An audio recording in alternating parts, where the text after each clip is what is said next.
শুভ সকাল বন্ধুরা, তোমরা সকলে কেমন আছো? আশা করছি যে যেখানে আছো সবাই ভালো আছো।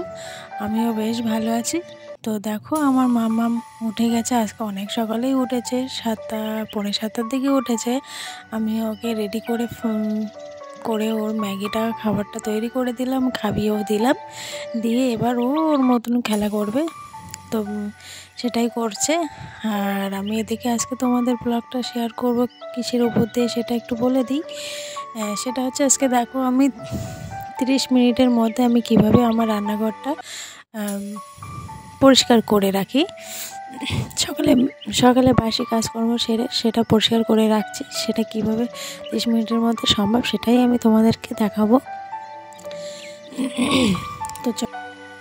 তো বন্ধুরা, দেখলেই তো ফার্স্ট টাইম আমি বাসনগুলো মেজে নিলাম। কাল রাতে যেসব বাসনগুলো ছিল সেগুলো আমি মেজে কমপ্লিট করে রাখলাম। এদিকে আমার ব্যালকনিটা, যেটাই আমি আর কি বাসন টাসন উপর করে রাখি, ওখানেই খাওয়া দাওয়া করি আমরা। আর ওখানটায় বাসন টাসন উপর করে ওই ডেস্কিটার মধ্যে রাখি, সেটা পরিষ্কার করে নিলাম। নেওয়ার পরে আমি এদিকে রান্নাঘরে চলে এলাম। দেখো, এই থাকাগুলো না বড্ড চিটচিট তেল টানে খুব। আমার যেহেতু রান্নাঘরে চিমনি নেই, আর এই রান্নাঘরটা না পরবর্তীকালে একটু ভেঙে কাজ করব ভাবছি, তার জন্য রান্নাঘরটায় তেমন কিছু হাত দিতে পারছি না এই মুহূর্তে। তো যখন পরিস্থিতি আসবে করার, তখনই আমরা ভালোভাবে রান্নাঘরটা কমপ্লিট করে নেব। তো এখন যেটুকু আছে সেটুকুনিতেই চালিয়ে নিচ্ছি। তো দেখো, এদিকে এই থাকাগুলো আমি নিচের থাকাটা ভালো করে স্কচব্রাইট দিয়ে আর ভিমবার দিয়ে একটু ভালো করে ডলে নিলাম। ডলে নিয়ে ভালো করে ভিজে ন্যাকড়াটা নিংড়িয়ে ভালো করে মুছে নিয়েছি, যাতে তেল চিটচিটটা না থাকে। তেল চিটে থাকলে না দেখবে কোটো কাটা দিয়ে প্রচণ্ড পরিমাণে নোংরা হয়ে যায়। যেহেতু রান্নাঘরে চিমনি নেই, যার কারণে এটা প্রতিনিয়ত আমাদের পরিষ্কার করতে হয়। আর এই পাথরগুলো দেখো, পাথরগুলো সত্যি অসম্ভব পাথর, যে ডলে ডলে নিখুঁতভাবে ডলাটাও খুব মুশকিলে পড়ে যেতে হয়। তবুও কিছুটা করি, যতটা পারি ততটাই করি আমি। পাথরগুলোর মধ্যে একটু খাত টাইপের, তো ওই জন্য পাথরটা ডলতে খুব অসুবিধা হয়। তবু যতটুকু পারি করে নিই আমি। রান্নাঘরে দেখবি সবসময় একটা প্লেনের উপর দিয়ে ছাপার টাইলস যদি বসানো যায় না, তো খুবই ভালো হয়। কারণ রান্নাঘরে তেলটা টানে বেশি পাথরে, তো সেটা এক ডলন দিলে যাতে উঠে যায় সেরকম পাথর বসানোটাই ভালো, তাই না? তো আমার হাজব্যান্ড তো তখন জানতো না, যখন ঘর করেছিল, তো যেমন পছন্দ সে তেমনটাই নিয়ে এসেছে। ওরা তো আর অত জানে না যে রান্না করলেই তেল টানবে বা পাথরটা দেখতে খারাপ লাগবে, পরিষ্কার করতে গেলে কষ্ট হবে। ওরা তো আর অত জানবে না, ছেলেরা কি আর এসব জানে বোঝে? তো উনি পছন্দ করে এনে লাগিয়েছিল। যদি হয়তো আমি থাকতাম, তাহলে হয়তো এই পাথর আমি কখনোই লাগাতাম না। আমরা সবসময় একটা মেয়েরা দেখবো যে রান্নাঘরটা পরিষ্কার করে রাখতে পারি, সেরকম পাথর চয়েস করব, তাই না? তো যাই হোক, লাগিয়ে যখন ফেলেছে, এটা তো আর কখনো আমাদের মতো মানুষদের কখনো ভেঙে আবার নতুন করে করা সম্ভব হবে না, আর হয়ও নি, আর হবে বলে আশা করছি না। তো দেখো, রান্নাঘরটা বেশ পরিষ্কার করে নিচ্ছি আমি। ওদিকে জানলাটা বেশ ভালো করে পরিষ্কার করে নিলাম। জানলাটা বেশ প্রায় দিন আমি আর করি না, আগে প্রায় দিন করতাম, এখন প্রায় দিন করে না, কারণ মেয়েকে নিয়ে আমি পেরে উঠি না, যেটা সত্যি সেটাই বলছি। জানলাটা বেশ এই প্রায় 1 মাসের মাথায় গিয়ে জানলাটা পরিষ্কার করলাম। আর প্রচণ্ড, আমি তো গ্রিলগুলো এখনও পরিষ্কার করিনি। নর্মালের উপর দিয়ে আমি আধ ঘন্টার মধ্যে রান্নাঘর কেমনভাবে পরিষ্কার করে সেটাই তো আমি দেখাবো, তাই না? তো জানলা পরিষ্কার করতে গেলে প্রায় 3-4 ঘন্টা লেগে যায় আমার রান্নাঘর ক্লিন করতে, ডিপ ক্লিন যারে বলে আর কি। তো আমি তো এটা নর্মাল ক্লিন করছি, 30 মিনিটের মধ্যে যতটুকু পারি ততটুকুই করে নিচ্ছি। কোটো কাটাগুলো পরিষ্কার করে নিচ্ছি, এদিকে থাকা আছে সেগুলো করে নিচ্ছি। আমি যদি ডিপলিভাবে রান্নাঘরটা পরিষ্কার করি না, অনেক টাইম লেগে যাবে। পাথরে মেজে ডোলো, তারপর অনেক কিছু করার আছে, সেগুলো আমি করবো, একদিন তোমাদেরকে দেখাবো। আমি রান্নাঘর ডিপ ক্লিন কীভাবে করি সেটা তোমাদেরকে দেখাবো অবশ্যই।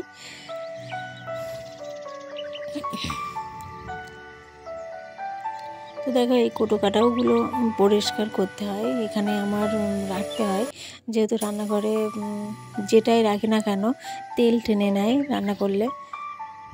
তো ভাবছি রান্নাঘরটা ঠিক করে একটা চিমনি লাগাবো খুব তাড়াতাড়ি। ভগবান সেই দিন কবে দেবে জানি না, যেদিন দেবে সেদিনই লাগাবো, ইচ্ছা আছে খুব তাড়াতাড়ি লাগাবো। তো দেখো আমার রান্নাঘরটাও 30 মিনিটের মধ্যে পরিষ্কার করা কমপ্লিট হয়ে গেছে। তো পাতাগুলো ভালোভাবে ডলে মুছে নিয়েছি। এদিকে দুটো থাকা আছে, দুটো তিনটে, সেটাও পরিষ্কার করে নিয়েছি। কৌটো কাটাগুলো একটু মুছে মুছে রেখে দিয়েছি। আর এদিকে দেখো দুধের হাঁড়ি রাখা আছে, এদিকে দু একটা তরকারি রাখা আছে, দুটো হাঁড়ি রাখা আছে, টিফিন বক্স রেখে দিয়েছি ওখানে, আর একটা তেলের কড়া উপরে রাখা আছে দেখো। আর এদিকে গ্যাসটাও ভালো করে মুছে নিয়েছি। তো রান্নাঘরটা সাজানোর খুবই ইচ্ছা আছে, ভালোভাবে নিজের মনের মতন করে সাজাবো। তা জানি না কবে আমি সাজাতে পারবো রান্নাঘরটা, তো খুব ইচ্ছা আছে। তো যাই হোক, দেখো এখানে কাপ প্লেট তারপরে বাটি ঘটি এসব রাখা থাকে। আর এদিকে বেসিং আছে, বেসিংটা ভালো করে পরিষ্কার করে নিলাম। তো চলে এলাম আমি ঘরের মধ্যে বিছানাটা তুলতে। তো দেখো আজকে ভাবছি বিছানার থেকে তো প্রায় সময় তো বেড কভারটা চেঞ্জ করা হয়, তো ভাবছি বালিশের রডগুলো অনেক দিন চেঞ্জ করা হয়নি, তো বালিশের রডগুলোও চেঞ্জ করে নিই। আমি কিন্তু বেড কভারের সাথে সাথে বালিশের রডগুলোও খুলে নিই, বাট এই 2 সপ্তাহ মতো আমি সেটা করছি না, মানে আলসি ধরে যাচ্ছে। আলসি তো বলতে পারো, প্লাস টাইমেরও ব্যাপার বলতে পারো, টাইম থাকছে না আমার, যেহেতু অনেকটাই চাপ পড়ে যাচ্ছে। আর এদিকে আমার মামাও তো সমানে বকেই যাচ্ছে আমার সাথে। দেখো খাটটা বেড কভারটা সব তুলে নিলাম, নেওয়ার পরে খাটটা এই যে ওয়ালপেপারটা আছে না, ওয়ালপেপারটা প্রচণ্ড ময়লা পড়ে যায়, ধুলো পড়ে যায়, কিসকিস করে ধুলো, ভালো লাগে না। তো ওই জন্য ভালো করে ঝেড়ে নিলাম। ঝেড়ে নিয়ে দেখো বেড কভারটা ভালো করে পেতে নিলাম। এই বেড কভারটা না অনেকটাই বড়, অনেকটাই, এখনও দুটো বালিশের কভার হয়ে যাবে আমার এই বেড কভারে। তো এখনও কাটা হয়নি, ভাবছি কেটে নিয়ে বালিশের ওর করে নেব।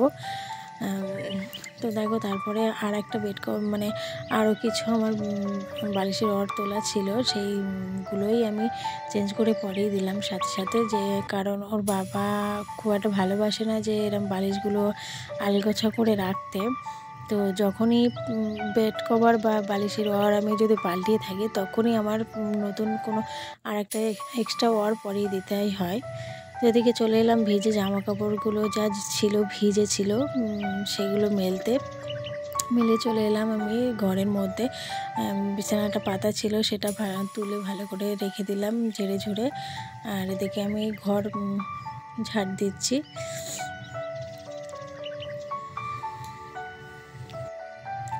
তো ঘর ঝাড় দেওয়া হয়ে গেছে, এদিকে রান্নাঘরটা ঝাড় দিয়ে নিচ্ছি। তো তখন কিন্তু আমি রান্নাঘর ঝাড় দিইনি, যখন পরিষ্কার করছিলাম, তো ভাবছিলাম ঘরটা একেবারে ঝাড় দিয়ে নিয়ে এসে তারপরে আমি রান্নাঘরটা বারান্দা সবই ঝাড় দেবো একসাথেই, ওই জন্য আমি তখন রান্নাঘরটা ঝাড় দিইনি।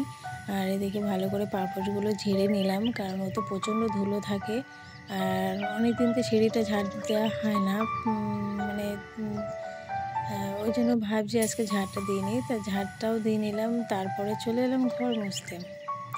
তো আজকে সত্যি তাড়াতাড়ি হয়ে যাচ্ছে সব কাজগুলো, এখনও 9টা বাজেনি, তার মধ্যে আমার কম বেশি ঘর মোছাও হয়ে যাচ্ছে। তো সত্যি খুবই ভালো লাগছে, আজকে সকাল সকাল উঠেছে। এটা হয়তো হতো না, মামাম উঠে গেছে বলেই আমরাও উঠে গেছি, নাহলে হয়তো 8:30 নাগাদই উঠতাম আমরা। তো মামাম যেদিন সকাল সকাল উঠে যায় না, সত্যি আমার কাজগুলো তাড়াতাড়ি হয়ে যায়, কারণ মামা উঠে গেলে তো আর আমাদের ঘুমানো যায় না, সম্ভবও না সেটা।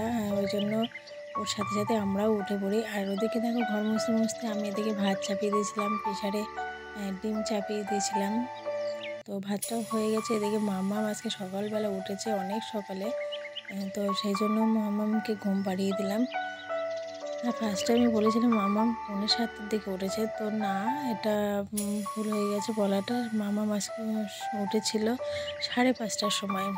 সকাল 5:30টার সময়, কারণ ওর পেটের মধ্যে একটু ব্যথা করছিল, ওই জন্য উঠে পড়েছিল। এখন দেখো 12টা বাজে, এখন ঘুম পাড়িয়ে দিয়েছি আমি। আর ঘুম পাড়িয়ে দিয়ে এদিকে দেখো রান্নাঘরে চলে এলাম। ফুলকপি দিয়ে আর আলু দিয়ে ডিম দিয়ে করব। আর ওদিকে বিট আর গাজর ভাজবো, এই দুটো রান্না করব। তাড়াতাড়ি রান্নাটা করার চেষ্টা করছি, মামা ঘুম থেকে ওঠার আগে আমি ভাবছি রান্নাটা সেরে নেবো, তো সেটা সম্ভব হয়ে ওঠেনি। তা আমার রান্না করতে না করতেই মামা উঠে গেছে। তো দেখো দেখে রান্না সেরে এসে আমি, মামা উঠে গেছে, উঠে যাওয়ার পরে কিছুক্ষণ পরেই আমি ওকে স্নান করিয়ে ঘরে নিয়ে চলে এসেছি। আর এদিকে দেখো ওয়েদারটাও একটু নরম আছে, তো ওই জন্য ভাবছি একটু হেয়ার ড্রাই দিয়ে ওর চুলটা শুকিয়ে দিই। প্রচণ্ড ওয়েদার নরম ছিল, কাঁপছিল ঠান্ডায়, তো ওই জন্য হেয়ার ড্রাই দিয়ে চুলটা শুকিয়ে দিলাম।